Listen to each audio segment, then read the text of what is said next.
So ito na nga yung kinakatakutan ng ating mga riders. So bakit? So yung motor na Aerox na 155 na to, ito kasi yung motor na nag-error. Error 22, error 13, error 15. So bakit siya nag-error? Ito, may posibilidad kasi na may naputol na wire na malapit dun sa kanyang ICU. Yan na nga, baklasin na natin yung pinakakahan niya. Dahil para makita natin talaga kung anong problema ng motor na to. Dahil baka mamaya dun lang to sa may ICU, sa may puno ng socket.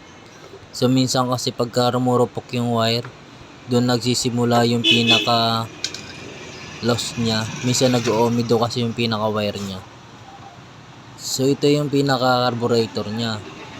Diyan yung error 22 sa may kanyang carburetor. So ito tanggalin natin yung pinakanat ng kanyang apakan. Yan, dali lang naman tanggalin yan. Sobrang dumi na nga dahil sa ngayong tag-ulan. Tinatambayan talaga ng mga alaga natin yung natin ng motor ni Bossing. So pagka yung mga motor niya medyo ganito nga, Aerox NMAX, mga Honda Click, mga ganyan. So talagang tinatambayan niya ng ating mga mababait na alaga kasi masyadong mainit yung makina pagka dumadating. Kaya doon sila tumatambay. Baka pag iniisip nyo mainit yung makina, hindi tatambayan yan. Hindi. Tatambayan yan dahil nga kaya nga mainit eh. So meron akong napansin sa mga dinadaanan ko. Kasi minsan maalis ako gabi, bumabiyahe ako. So yan, may napapansin ako yung mga motor nila may mga ilaw sa ilalim. Nilalagyan nila ng ilaw para maliwanag.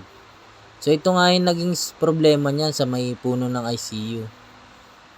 Yan. So ito yung pinaka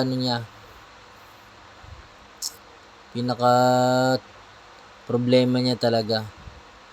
Yan sa may ICU kasi yung pinaka naging sakit niya. Nagpulbos na yung wire dyan dahil sa katagalan na rin nga siguro dahil na tong Aerox na to eh. Yung B1 pa to na Aerox eh. Medyo matanda na kaya nagpupulbos talaga yung wire. Kasi yung wire na yan, may mga balot na yan, pinapasok ng tubig yan galing sa taas. So pagka laging naulan, dyan na punta yung yung tubig. Kasi may butas yan sa taas eh. Yung mga hose na yan sa wire. Kaya doon nagkakaroon ng omido yung pinaka wire, tapos yun na nagkakaroon na ng loose contact. So yun, nagkakaroon na siya ng error. Minsan naman yung sa socket, minsan madumi naman. Kaya medyo mahirap hanapin. Kahit meron tayong pang-diagnose, hindi mo pa rin masasabi na yung talaga yung pinakasira niya. Hindi naman kasi lahat ng may diagnose, tinuturo na ng diagnose kung ano sira. So check natin kung may putol pa. Ganyan lang yan, pagka i-check nyo yung mga wire, kung may putol talaga, hilahilahin nyo lang. Kasi minsan nag-oomido yun. So yun na nga, tapos na nga, isasalpak na yung pinaka wire niya. Balutan na natin, parang stock ulit yung pagkabalot ng wire. Dahil para hindi pasukin ng tubig. Yan. Lagay natin yung sa sensor sa may kanyang carburetor. May sensor yun doon sa may injector. So ito na nginat-ngat rin ng daga. Lagyan na rin natin. Palitan natin ng bago na socket para tapos na. So yun nga, nalagyan na natin yung pinaka socket niya na isa. Gawin naman natin yung sa isa. Ayan, parang stock, di ba? Yung pagkakalagay ng electrical tape. So ganyan magbalot. So ito yung ilalagay natin doon sa isa. Yung isa na palitan na, ito naman yung isa susunod natin. Ito yung isa, nginat-ngat siya ng daga. Pinuruhan talaga sa dulo. Yun lang yung mga sa daga kasi pagka nginangat-ngat, yung iba hindi naman dinudulo, may tira naman, pero maganda kung angat-ngat sila, magtitira sila paano makakabitan ng wire ulit na panibago. Kasi yung ginawa dito, nginat-ngat yung puno. So palit tayo bago ng socket. Wala na rin yung socket, sira na rin eh. So yan, baklas lahat yan. Throttle body pa yan mamaya dahil medyo palya-palya nga. So yun o. Mahirap lang siyang baklasin, lalo na yung mga PCX dahil medyo makahan nito puro nakaklip. Yung iba naman medyo sanay na sa pagbaklas ng ibang mga motor na bago ngayon.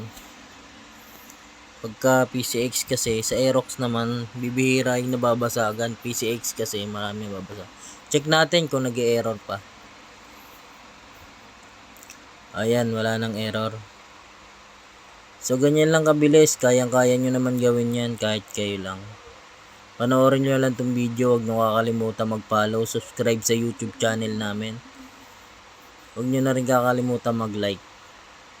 Share nyo na rin para tuloy-tuloy video natin.